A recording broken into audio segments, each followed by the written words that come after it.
Selling with your tenant in place. We're going to talk about the do's and don'ts this morning. Stay tuned as we cover a really hot topic we get asked all the time before you put your property on the market.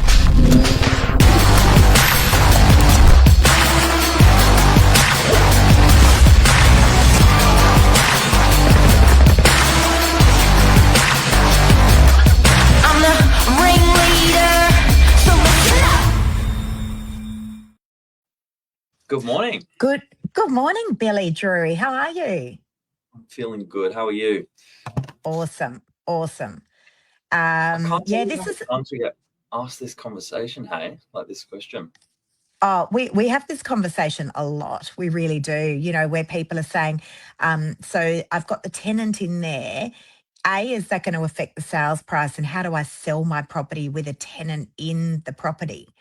So the cold hard facts are this: you can sell your property at any time. That's the truth. As a landlord / vendor, you're entitled to sell your property anytime you like, which is not great news for a tenant because a tenant considers that property their home.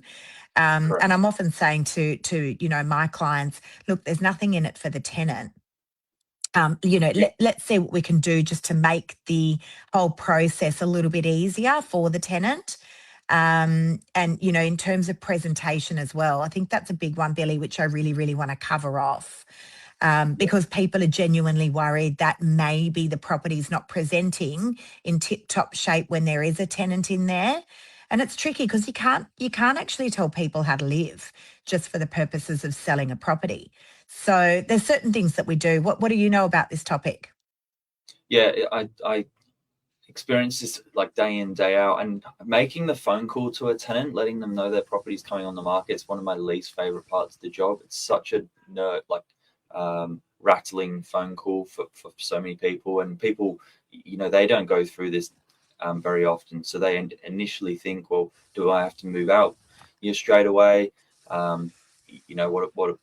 What do the changes look like to my day-to-day life? And, if someone's buying it and moving in, how much notice do I get? So it can be really nervous and rattling for people. But I think just approaching that with a bit of empathy and a bit of understanding, it goes a long way. And that's often where it all starts. So it's you can sell your property with tenants in place, and it's 2 weeks notice to even get the ball rolling. And that's the notice of sale. Yeah. So we give them exactly right, that 14 days notice of intention to sell when there's a tenant inside the property. If there is a fixed term lease in place, so let me give you an example. We're selling a property with a tenant in place and there's a lease on it until the 1st of October 2026, as an example. The lease stays with the property. So it rolls over with the property to the new owner. It doesn't mean that lease expires. We've just lost you, Lise. But yeah, I think what Lise was saying there is the lease stays with the property. It doesn't actually terminate on sale.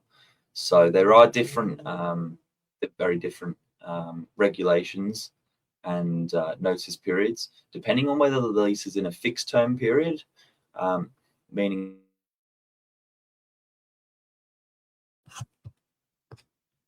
or whether the lease agreement is on a month-to-month, meaning that it's on the fixed term period's expired. It's just on a month-to-month period. So that's probably a good place to start, and often ask your property manager